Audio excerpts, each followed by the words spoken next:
मैं आपको एक इंस्टेंस सुनाता हूँ। जिस दिन मेरा रिजल्ट आया था, जब फर्स्ट टाइम मैंने मम्मी पापा को बताया कि मेरी रैंक 21 है, जो उनकी आंखों में चमक थी, जो उनके चेहरे पे खुशी थी, आप उस चीज़ को एक्सपीरियंस कीजिए। जब आपकी वो रैंक आएगी तो उनको कितना खुशी होगी।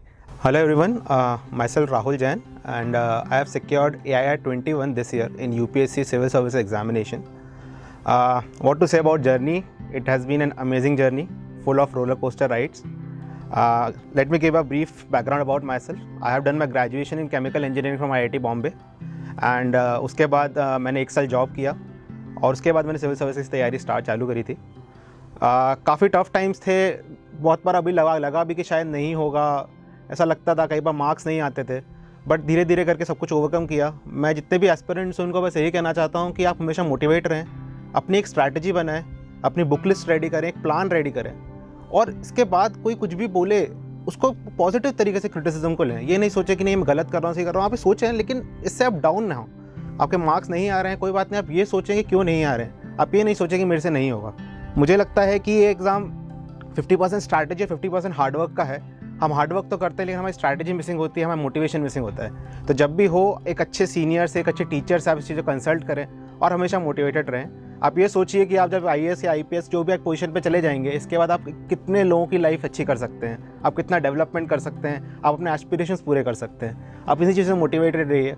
मैं आपको एक इंस्टेंस सुनाता हूँ. जिस दिन मेरा रिजल्ट आया था, जब फर्स्ट टाइम मैंने मम्मी पापा को बताया कि मेरी रैंक 21 है, जो उनकी आंखों में चमक थी, जो उनके चेहरे पे खुशी थी, आप उस चीज़ को एक्सपीरियंस कीजिए. जब आपकी वो रैंक आएगी तो उनको कितना खुशी होगी. अगर आपको मोटिवेट करे तो आप इस चीज़ की लगी रहिए और कॉन्फिडेंट रहिए.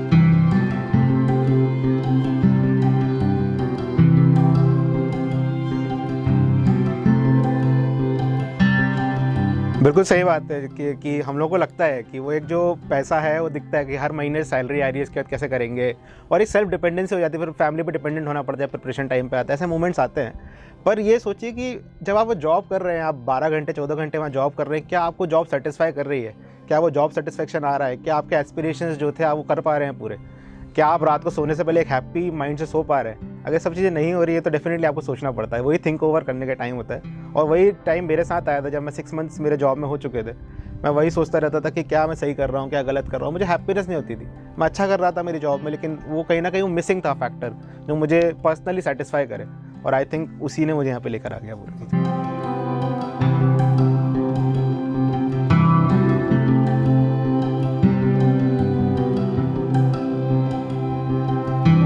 देखिए, पहले जो टाइम होता है एक इंजीनियर की लाइफ में, वो उसका 3rd ईयर का टाइम होता है जब वो क्रूशली सोचता है इस बारे में कि अब मुझे क्या करना है. उस समय अगर आप ये डिसाइड करते हैं सिविल सर्विसेज करना है तो आई थिंक 3rd ईयर का and is the right time.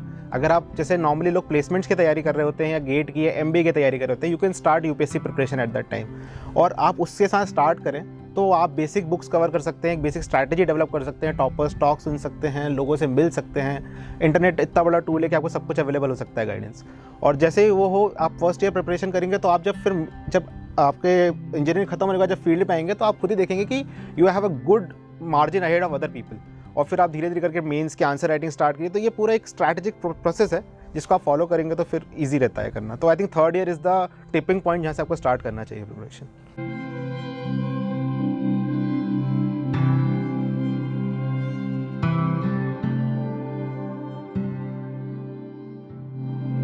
ठीक है, थोड़ा एफर्ट है, बिकॉज अगर हम देखें तो इंजीनियरिंग स्टूडेंट्स के लिए डिफिकल्टी आती है लिखने में, क्योंकि हम लोग ऑब्जेक्टिव थिंकिंग पे ज़्यादा चले जाते हैं. अगर IIT या IIEEE वगैरह के जो प्रिपरेशंस करते थे उसके थ्रू, तो थोड़ा डिफिकल्ट है, बट इम्पॉसिबल नहीं है.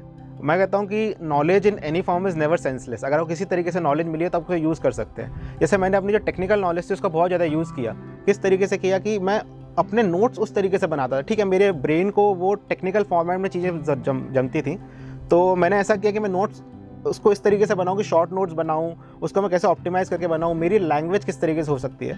तो आप अपनी जो नॉलेज है उससे आपके जो ब्रेन में एक सबकॉन्शियस माइंड में चीज़ें चली जाती हैं, आप उसको यूज़ कर सकते हैं वहाँ पे. तो ये डिफ़िकल्ट है, मैं मानता हूँ, लेकिन इम्पॉसिबल नहीं है. और अगर हम जिस तरीके से रिजल्ट देख रहे हैं तो इंजीनियर्स जिस तरीके से एक्सेल कर रहे हैं, I think it is not impossible. आप कीजिए, डेफिनेटली हो जाएगा. तो आज मैं यहाँ पे कौटिल अकेडमी में आया. मुझे यहाँ के जो फैकल्टी थी उसने मुझे इन्वाइट किया कि मैं यहाँ के बच्चों को एक मोटिवेशनल टॉक दूँ.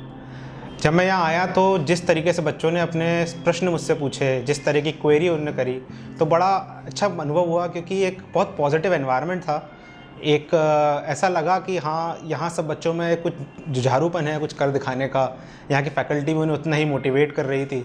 और इसी श्रृंखला में अगर मैं एक चीज़ सोचूं तो मुझे याद आता है कि जब मैं इंटरव्यू की प्रिपरेशन कर रहा था, जब और उस समय चूँकि मैं मध्य प्रदेश का मूल निवासी हूँ, तो मध्य प्रदेश और इंदौर से रिलेटेड सवाल मुझसे पूछे जाना था कि आएंगे ही। तो मैं इसके लिए मटेरियल ढूंढता रहता था, क्या करूं, कहाँ से पढूं। इस बीच में मेरे दोस्त जो कि प्रिपरेशन कर रहे थे, जो कि एकेडमी के स्टूडेंट हैं, उन्होंने बताया कि यहाँ का आप मध्य प्रदेश से सामान्य ज्ञान के लिए यहाँ का मटेरियल लीजिए। तो मैंने अपने दोस्त से वो मटेरियल लिया और उससे मुझे काफ़ी मदद मिली। एक basic knowledge of Madhya Pradesh मुझे वहाँ से आया और ये बहुत इम्पॉर्टेंट था। इसके लिए मैं आभार व्यक्त करता हूँ। अंत में मैं 4 पंक्तियाँ बोलना चाहूँगा, जो मैं जब भी डिमोटिवेट होता था या मैं समझता था कि नहीं मुझसे नहीं होगा, तब मैं बोलना था, तो मैं सुनता था, मैं फिर से मोटिवेट हो जाता था कि दलदल लाखों हैं, पैर जमाए रखिए, भले ही हाथ खाली है, हाथ उठाए रखिए। और कहते हैं लोग कि छलनी में पानी नहीं जमता, एक बार बर्फ़ जमने का इंतज़ार तो करिए और तब तक अपना हौसला बनाए रखिए। Thanks to Kautil Academy for inviting me, and I wish all the best to all the future aspirants and hope to see them soon in the list. Thank you.